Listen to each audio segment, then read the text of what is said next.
Mesdames et messieurs, merci de votre fidélité à la télévision de Jésus-Christ, le chemin, la vérité et la vie CVV. Bienvenue dans votre émission axée sur le témoignage des disciples et messagères du siège de la Fondation Langui Rochaud d'Ottawa au Canada où nous séjournons depuis un temps. Dieu nous dit dans sa parole que ce que vos pères ont été, vous l'êtes aussi. Nous sommes en train de vivre des situations qui ont été celles que nos parents ont connues de par le lien de sang, de par le lien de nom que nous portons. Et dans ce numéro, nous allons partager avec vous l'expérience d'une messagère de Jésus en formation ici au siège d'Ottawa. Une messagère qui a échappé de justesse à une condamnation qui a fait des ravages dans sa famille, notamment avec sa mère qui a divorcé 3 fois successivement. Mais elle a échappé parce qu'elle a confié sa vie à Jésus qui est la fin de la loi pour la justification de ceux qui croient. Maman Jaël Matunga, shalom. Shalom, papa. M12 du siège d'Ottawa, mariée à papa John Matunga qui est médecin, mère de 4 enfants. Vous travaillez dans le secteur de l'éducation ici au Canada. Oui. Vous avez vécu une enfance assez agitée avec votre mère et qui a divorcé 3 fois. Comment était l'atmosphère au niveau de votre famille? Oui. Comme le ministère nous dit bien qu'on répète les liens de nos parents. Moi, ma mère a divorcé 3 fois. Mais quand je suis venue au ministère à travers CVV, moi, j'ai intégré le ministère chrétien du combat spirituel à travers CVV. Alors, quand maman Olangui prêchait, il disait, quand tu viens au ministère, les problèmes, c'est toi. Alors, moi, je me suis dit, OK, donc, tous les palabres dans cette maison, les problèmes, c'est moi. Vous allez nous parler de cette étape-là où vous rencontrez le Seigneur par CVV, mais essayez un peu de nous peindre le tableau de votre enfance. Une mère qui divorce 3 fois, oui. C'est pas évident. Je suis la deuxième des 8 enfants. Moi, à l'époque, mon père était son premier mari. Alors, mon père était métis. Alors, comme lui, il était métis, il faisait des enfants. Sa vie, c'était boire, dormir dehors. Avec ma mère, était trop petite. Elle a dit non, non, moi, je retourne chez nous. Elle est retournée chez elle avec ma grossesse. Donc, elle m'a eu chez elle. Mais elle s'est dit, elle est encore trop petite, elle doit se remarier. Elle s'est remariée, elle a fait encore 3 enfants. Là-bas, ça n'a pas marché. Elle est allée à l'autre mariage. Donc, moi, j'ai vu comment ma mère nous amenait des mariages au mariage parce qu'elle disait, elle ne peut pas élever les enfants toute seule. Elle devait élever ses enfants avec un homme. Alors, il devait se remarier. Dans ce 3e mariage-là, elle a eu combien d'enfants? Dans ce 3e mariage, il a eu aussi 3. Et les 4e est décédé. Alors, comment il vivait avec ce 3e? Là, c'était vraiment les bagarres chaque jour. Donc, chaque semaine, ils vont se bagarrer. Donc, pour un petit rien, ils vont se chicaner. Et quand ils se bagarrent, ils s'injurient. Et moi, j'ai dit, moi, comme ça, là, je quitte les musulmans. Et là, c'était ma première fois que j'ai quitté les musulmans. Parce que je me suis dit, les hommes musulmans, ils ne respectent pas les femmes. Comment ils peuvent frapper la maman comme ça? J'ai dit non, je quitte. Et j'ai quitté les musulmans. C'était à cause de son mariage. Et c'est comme ça que nous sommes élevés. Pas d'éducation, tu vois. Il n'y avait pas d'éducation. Bien qu'on était des musulmans, notre maman, elle s'est rassurée qu'on puisse aller à l'école de Coran. On gênait les 30 jours-là des Ramadan. On respectait les 5 jours-là. Moi, je les respectais, mais j'avais refusé à cause des désordres dans notre famille. Bon, alors là, vous aviez quoi comme idée du mariage?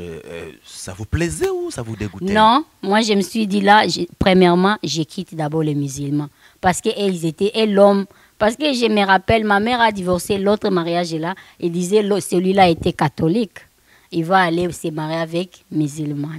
Et il s'est marié avec musulman. J'ai dit, si c'est comme ça, l'homme musulman, moi je quitte. C'était la raison qui m'a poussé à quitter les musulmans. Alors, le mariage en soi maintenant, avec toutes ces scènes-là de combat, des rixes que vous viviez à la maison, papa et maman, le mariage, il vous plaisait ou bien? Il n'était même pas dans ma tête, le mariage. Mais comme on est dans le monde des vivants, les mariages existent.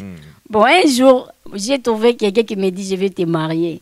Alors, je me suis dit, chez nous, il y a beaucoup de bruit, beaucoup de maquilles, trop de bruit là. Je me suis dit, OK, je vais me marier. Vous trouvez un refuge? Oui. Je pensais je vais trouver un refuge. Sans Donc, savoir que vous entraîniez avec vous, vous c'est apportiez les maintenant, bagages. c'est maintenant que je sais que les mariages, ce n'est pas seulement comme on le pensait. Les mariages aujourd'hui, moi je le sais, je sais que c'est une grande responsabilité en Jésus-Christ. Les mariages, c'est la responsabilité en Jésus-Christ. Parce que là, je comprends avec les enseignements du combat que si je suis mariée, donc John doit vivre heureux auprès de moi. Je dois me rassurer que les enfants puissent bien grandir, comprendre qu'il y a un Dieu, les servir et il doit être aussi stable dans l'avenir. Alors, vous épousez un homme qui n'avait pas l'habitude de courir derrière le jupon, mais à un moment donné, au niveau du couple, ça ne tient plus. Quelle en était la cause? Oui, j'arrive au Lesotho, là, il travaillait, il me donne son téléphone. Et moi, je vois des messages. Je dis, c'est bon, je vais écrire, j'ai noté. Je suis allée chercher quelqu'un qui peut me... Vous oui, transcrire, bien sûr. vous traduire plutôt. Traduire ça, et il m'a traduit. J'ai écouté mon cœur. Les messages étaient en anglais. Franchement, j'ai dit, oh, parce qu'à Lubumbashi, les 5 premières années, moi, je ne l'ai pas vu avec les choses de l'infidélité. On pouvait se chicaner pour les choses d'aider la famille, soutenir ma famille. Parce que moi, je savais que je viens de la famille pauvre, aide. Et lui, il a dit, non, il doit d'abord aider sa famille. Ah, alors, c'est ce qui a amené les palabres, oui. Ok. Donc, il y avait cette injustice-là. Oui. Et après, maintenant, on vous traduit les messages. Oui, on me traduit les messages. Les copines de Papa John lui ont envoyé en anglais. Maintenant, là, j'ai continué avec la vie là j'étais aussi impolie. Hein. Ouais, je lui manquais. Vous l'avez hérité de votre mère, n'est-ce pas? Oui. Je lui manquais. Et puis, je n'ai pas demandé que est-ce que tu as des femmes dehors? Non. Moi, j'ai appelé les femmes. Je vais les appeler, même en français, même en swahili, peu importe. Vous leur je vais les quoi? appeler. Allô, did you know Dr.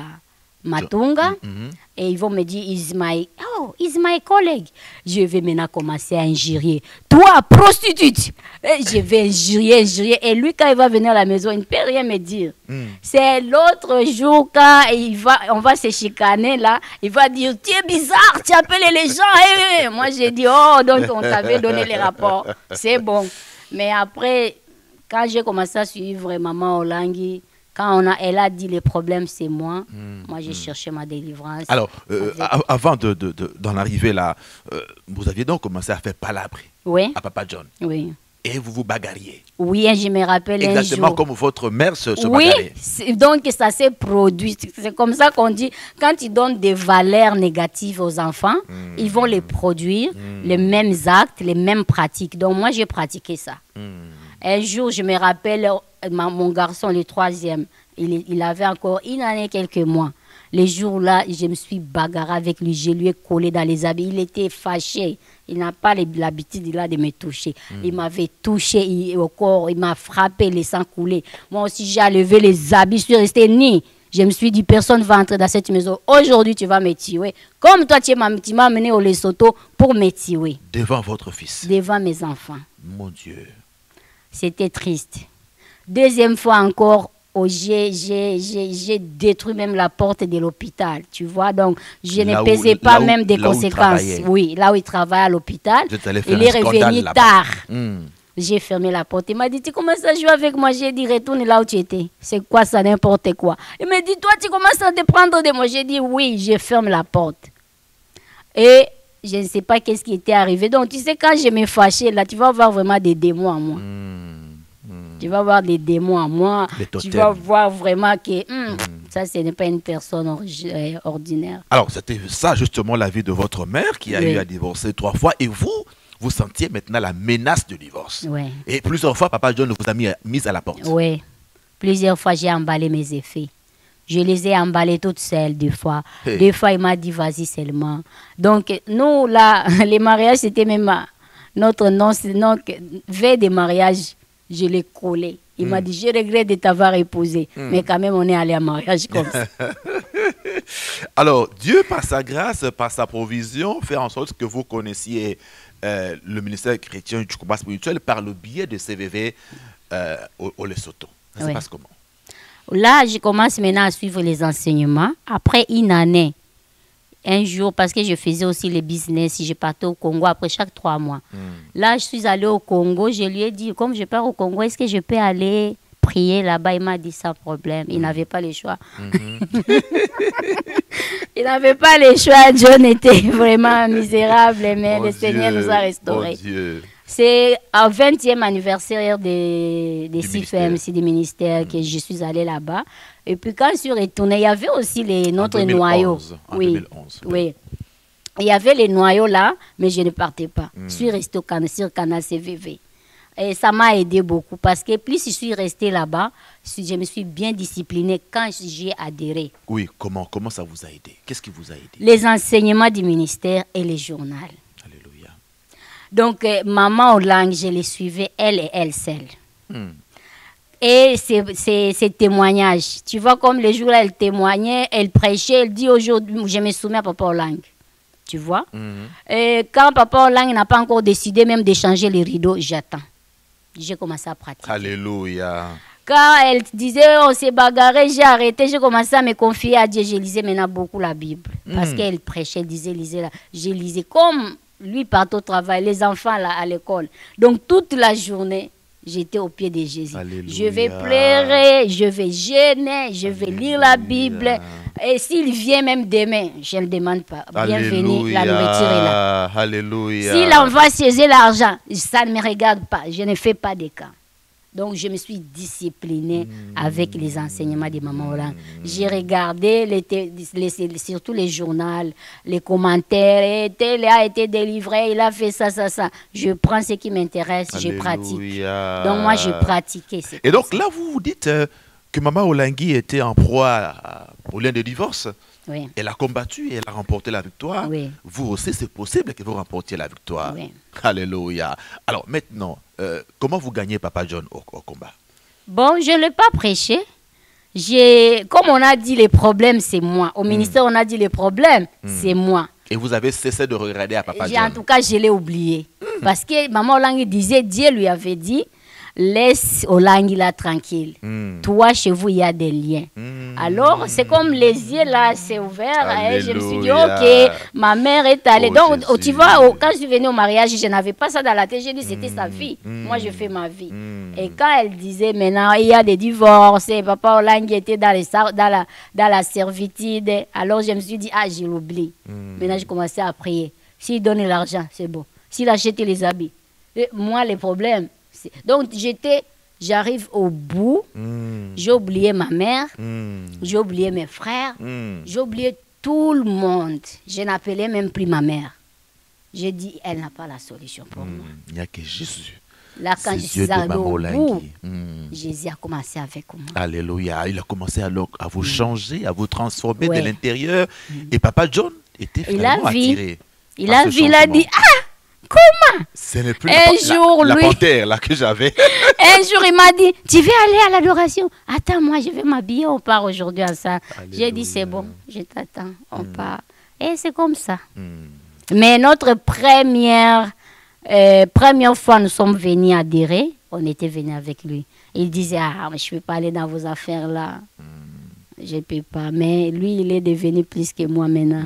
Jésus a tout. Alors, Dieu vous a brisé, Dieu vous a visité, vous avez pris conscience que vous ne deviez pas répéter l'histoire de votre mère. Oui. Mais maintenant, comment vous avez combattu pour que Papa John maintenant change, qu'il vienne vous avouer ces frasques?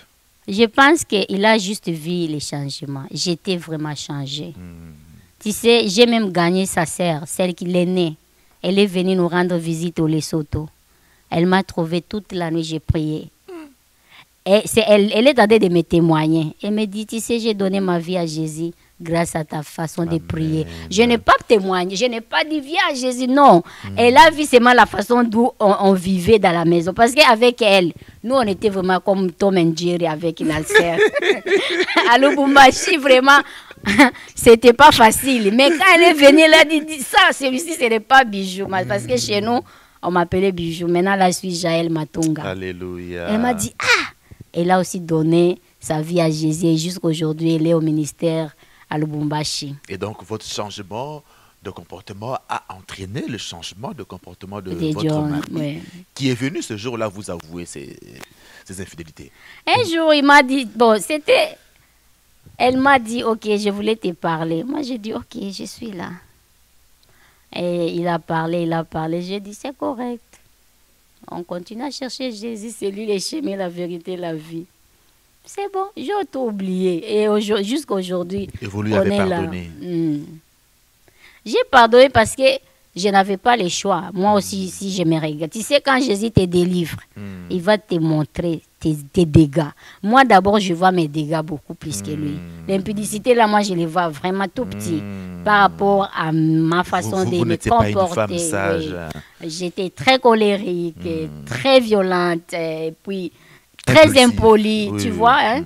Je te dis, sa sœur, là, on était comme Tom and Jerry. Parce que toute la famille était là, tout le monde, il devait aider. Moi aussi, je voulais qu'il m'aide. Tu vois, quand il ne m'aide pas, c'est ce qui déclenchait les conflits. Alors, vous arrivez ici au Canada en 2017. Qu'est-ce que Dieu a fait d'autre? On arrive au Canada, le Seigneur a fait beaucoup. Il nous a premièrement amenés ici. Et depuis qu'il nous a amenés ici, on est succès sur succès. Nous, ici, on n'a pas connu des hauts et des bas. Nous, on est en train de vivre la grâce, Alléluia. La main puissante de ces dieux du combat spirituel. Alléluia. Les dieux de papa et maman Lang est en train de faire des merveilles. Chaque fois, il donne à mon mari les meilleurs. Vraiment les meilleurs. Moi, je suis venue au combat, même les Français que je te parle là, je n'avais pas demandé de lui. Moi, j'ai étudié à Kalemi, là-bas, c'est les Swahili. Ce n'est pas le français. Mais le dieu du combat, il m'a béni. Il a restauré les mariages. Donc, partout quand on nous voit là, on dit, vous êtes comme des frères, vous êtes comme vous êtes mariés hier. C'est le Dieu du combat, il a fait ça. Et je vous l'avoue, moi et mon mari là, même chez nous, même les enfants, ils savent. Il dit, tu sais, mon garçon me dit, toi, quand vous êtes avec papa dans la toilette, vous allez toc, toc, toc, vous venez à l'escalier, toc, toc, toc, vous venez à la cuisine. Donc, on est devenus vraiment plus que même des amours. Alléluia. Le Seigneur a fait ça. Dieu a restauré. Le Seigneur a établi la vie de prière.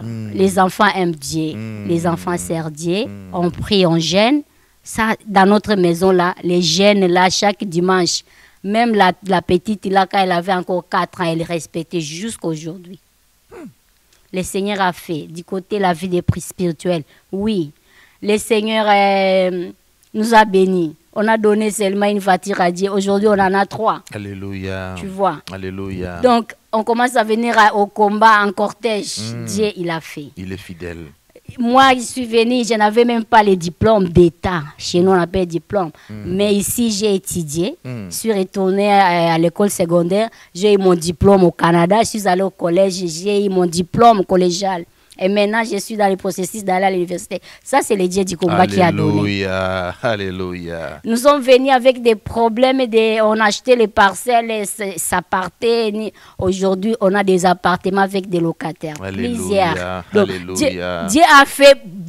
Donc, il est fidèle, il est grand, il est merveilleux. Le Seigneur a fait. Il a fait des merveilles. Wonderful. Il a fait des merveilles. Alléluia. Vous avez cherché premièrement le royaume des cieux et sa justice. Vous avez cherché à ce que le Seigneur vous transforme de l'intérieur, que vous deveniez une nouvelle créature en Jésus-Christ. Et voilà que lorsque Dieu a fait ce travail-là de nettoyage de votre être intérieur, il vous a béni en plus. C'est pour la gloire de son nom. Alors, maman Jaël Matunga, je voudrais que vous puissiez d'abord vous adresser en Swahili. Hein, à ces femmes-là, il y a beaucoup de femmes qui sont comme ça, qui ne se remettent pas en cause, qui indexent d'abord leur mari, qui se dédouanent. Qui pouvez-vous leur dire? En Swahili d'abord. Shalom, shalom, jambo enu ba mama. Mimi ni Jaël Matunga. Ile minaweza sema ni kumtilia Mungu imani. Kama unamtumainia Mungu, unamkimbilia, hawezi kukuacha. Njo anasema ule anakuwa anamtumainia hawezi kufezereka. Donc il faut kumkimbilia Mungu mu situation yote, Mungu anaweza. Alléluia. Amen. Alléluia. En français, rapidement en français. Alors, ce que j'aimerais dire aux mamans, les mamans qui sont encore comme j'étais, ce que je peux vous encourager, c'est aller se réfugier auprès de l'Éternel. Le Seigneur est capable de transformer. Il est capable de pardonner, peu importe les péchés. Il est le Dieu qui pardonne toute iniquité. Amen. Il est le Seigneur qui restaure, même si le mariage était brisé, même si tu étais séparé avec ton mari il y a 10 ans, 15 ans, 20 ans, le Seigneur est capable de les restaurer et de les rendre encore si bons. Alléluia. Maman Jaël Matunga, ou le modèle d'une femme qui a pris conscience de son background, de ce qu'elle avait comme bagage spirituel hérité de la maison de sa mère et de son père. Et donc, elle était consciente qu'elle ne pouvait pas vivre une vie épanouie sans se départir de son manteau à la manière de Bartimée l'aveugle lorsque Jésus l'a appelé. Et donc, elle a calqué sa vie sur le modèle de celle de Maman Elisabeth Olangui Rochaud pour dire que le Dieu qui a visité Maman Olangui peut aussi me visiter. Elle a mis en l'Éternel son espérance et Dieu a incliné son oreille vers elle. Ce Dieu de Maman Olangui a mis dans la bouche de Maman Jaël Matunga un cantique nouveau. Amen. À la gloire de son nom. Aujourd'hui, elle peut témoigner la restauration de son foyer, des bénédictions en abondance que ce Dieu leur a donné en bonus. Merci Maman Jaël de nous avoir édifiés par votre témoignage et surtout d'avoir été un canal par lequel beaucoup d'autres couples vont se retrouver et vont être restaurés par la foi en Jésus-Christ. Mesdames et messieurs, merci encore de votre attention soutenue à ce programme. On se retrouve prochainement, toujours ici au siège réveillé d'Ottawa, où Jésus-Christ est en marche. Merci.